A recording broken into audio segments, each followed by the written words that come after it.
最近皆さんどうでしょうかね。朝起きてもどうもすっきりしない、日中も眠いというね、はい、ゴールデンウィーク中お休みであってもそういう状態は良くないですよね。辛いですね。でその原因は何かと言いますと、はい聞いたことありませんか。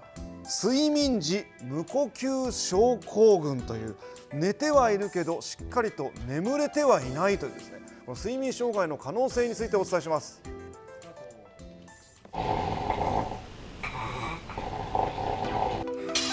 部屋に響くうなりを上げるいびき、すると寝ている間に呼吸が止まってしまう睡眠時無呼吸症候群、5人に1人が抱えていると言われていますが、放っておくと体にさまざまな影響が出る危険な病気なんです。そこで見逃しがちなサインや対策について専門医に伺います。簡単にできる予防策を今日はご紹介していきます。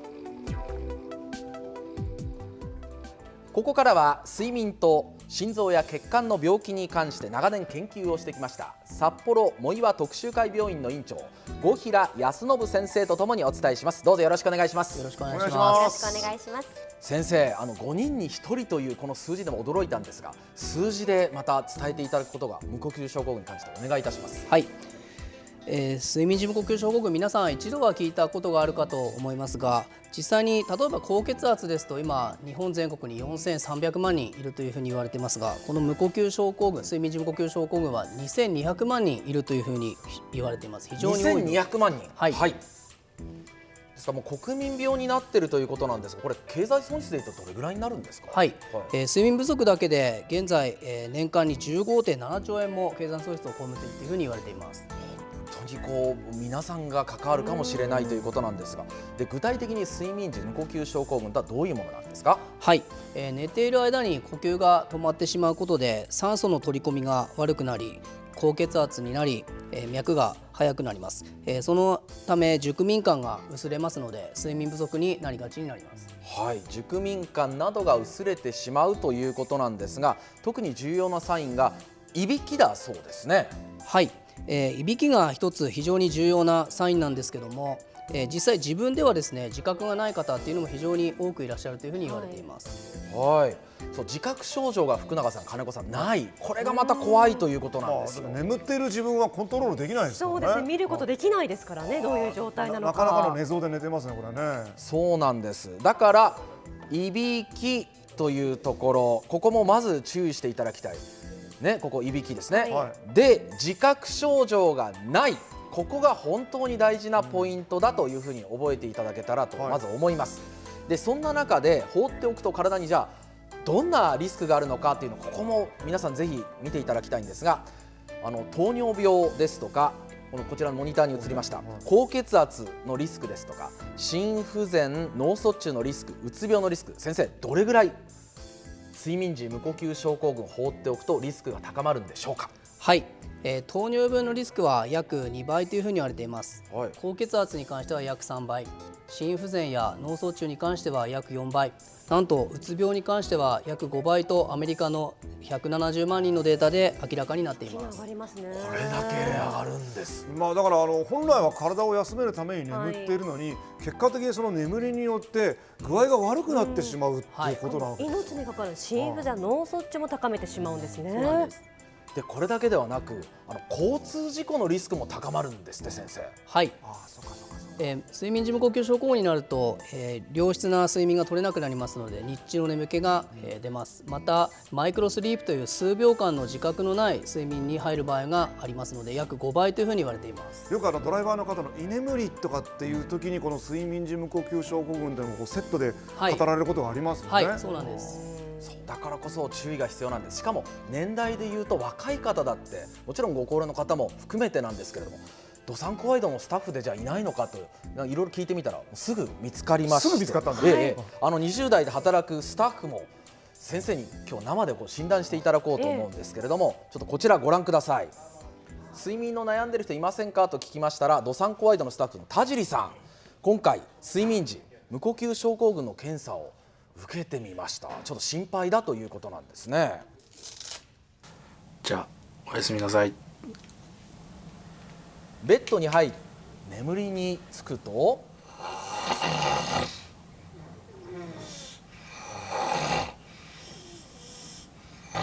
先生、このいびきですがいかがですか？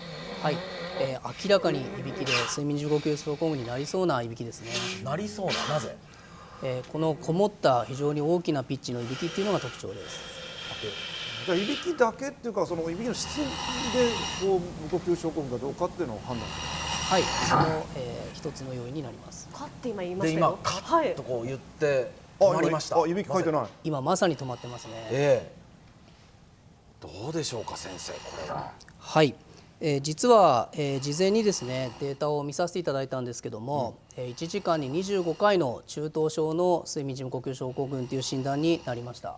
1時間25回止まっていたと。はい、でその1回というのは何秒間止まっていたら測るんですか？ 10秒以上が1回というふうにカウントされるんですけども、彼の場合は、約30秒程度、一番長いところで止まってました。これだからそのいびきが止まってるってことは呼吸が止まってるってことですよね。はい、呼吸が止まっているというそれことです。はまずいことですよね。なんか起きた時息切れとかもしちゃいそうな感じがしますよね。そういう症状を訴えられる方もいらっしゃいますね。いらっしゃるんですね。そうなんですか。年代問わずはい気になっている方はぜひチェックしていただきたいと思うんですけれども、じゃあ自覚症状がないという話しましたけれども、どうやってチェックをすればいいのか。ここでセルフチェック、テレビの前の皆さんも福永さんも金子さんもはいセルフチェックしていただきたいと思います。はい。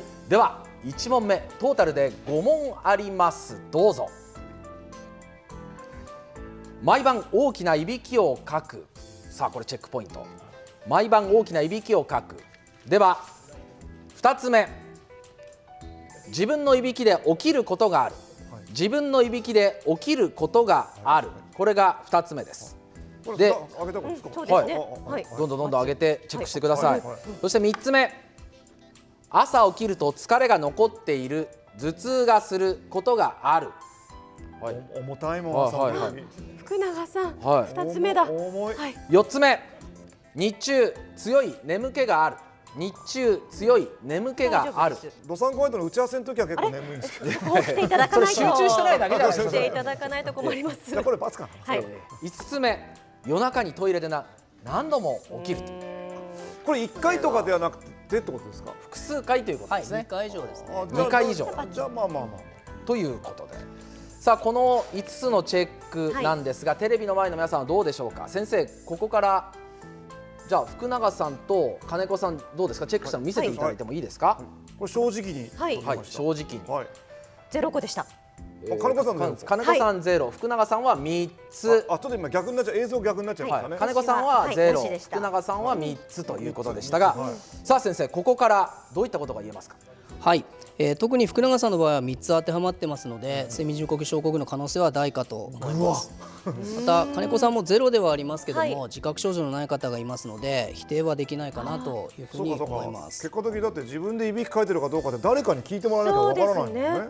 気にした方がいいんですね。一つでも当てはまれば可能性は大きいということなんです。はいでやはり尿意で起きるというのもこれ先生良くないんですね。はい、睡眠時無呼吸症候群になると心臓に非常に負担がかかりますので、はい利尿ホルモンといっておしっこをこう出しなさいというホルモンがたくさん体に出るんですね。なので尿意を感じやすくなったりはします。これ難しいのが加齢でこうね、はいおしっこ起きちゃうってこともあるんです。それとはやっぱり違うってことなんですね。そうですね、一緒になっている方もいらっしゃいますけども、はいやっぱり別々の要因になっている方もいらっしゃいます。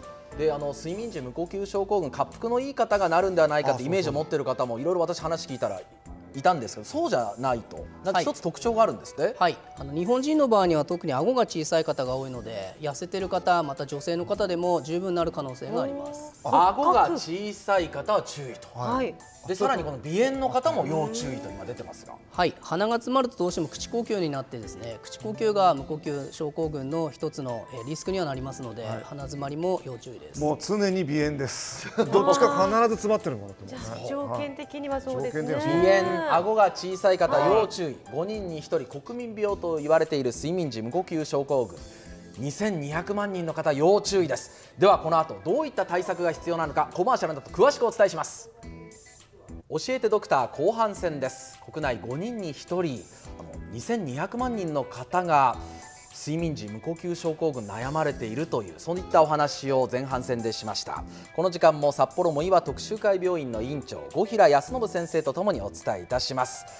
で先生、対策、具体的にどういった対策が取れるのかということを伺っていくんですが、これ実際に寝ているマネキンをまず寝方が一つポイントがあるということですが、教えてください。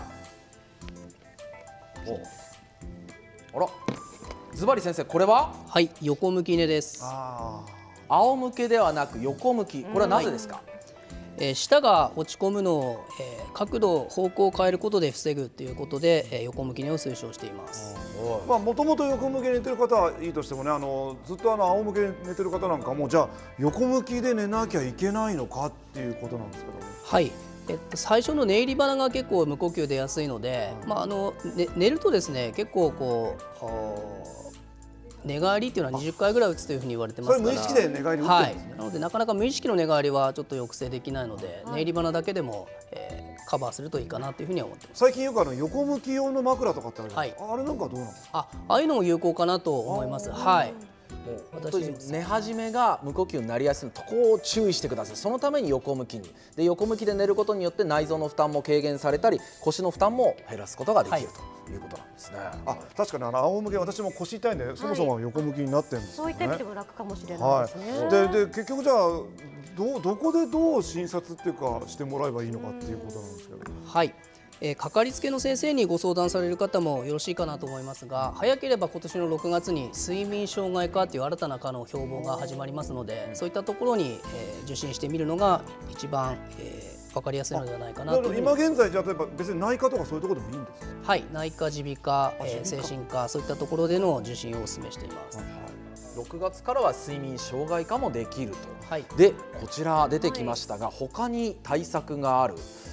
一つ目がマウスピース。はい、こちらは軽症な方や特に痩せ型の女性に効きやすいというふうに言われていますが、これは、はめて寝るだけのものになります。これ簡易ですぐもう作ってくれるということですもんね。はい、でもう一つが CPAP という、こちらが、はい、こちらは鼻から圧のかかった空気を送り込むことで舌の落ち込みを防ぐという、日本で90万人程度が利用している、機械になります。その90万人ということですが、あら福永さん、実は私ずっととぼけてましたけども私睡眠時無呼吸症候群で今治療中というかね、実際その CPAP をねこれ別にトップガンじゃないんですよ、これね。ヘルメットのようにもこれ機械で使ってね、実際これつけてますけど、つけるとでも確かに確実にいびきかいてないって言われます。奥様にこう。そうですね。だけど私結構鼻炎なんで鼻から空気くるんで苦しくなっちゃって、外すと途端にいびきかいてるっていうふうに言われちゃうんですよ。ということですか先生。はい。これはかなりやっぱり注意が必要で、この本当に困っている方は CPAP も先生のようにこう見ていただいた上で保険適用になると。保険適用で月々どれぐらいですか？だいたい4500円程度です。6月からは少し CPAP の適用が拡大されますので、患者さんも増えることが予想されています。そのハードルが下がるのでより使いやすくなるということですね。いやでも改めて先生、本当にいろんなリスクが睡眠時無呼吸症候群にあるというのが分かりました。このモニターにもあるように、先生睡眠悩んでいる方に向けてメッセージをお願いいたします。はい、睡眠時間は人生の3分の1というふうに言われていますので、こういった病気にもなりやすいということが分かっています。ですので皆さんの睡眠をしっかりとこれを機に確認していただいて、より良い睡眠をとるように頑張っていきましょう。こういったリスクがもう2倍から5倍にもなってしまうということで、本当に気をつけていただきたいと思います。厄介なのは本当に今すぐ薬を飲まなきゃいけないとかっていう話じゃなくて、眠ってる時にリスクが蓄積されていっちゃうってことなんですね。そうなんです。だからみんなまあいずれちょっと見てもらおうかなぐらいの感覚になっちゃうのが危ないってことなんですね。今日はお忙しい中、睡眠学の専門医五平康信先生にお越しいただきました。どうもありがとうございました。ありがとうございました。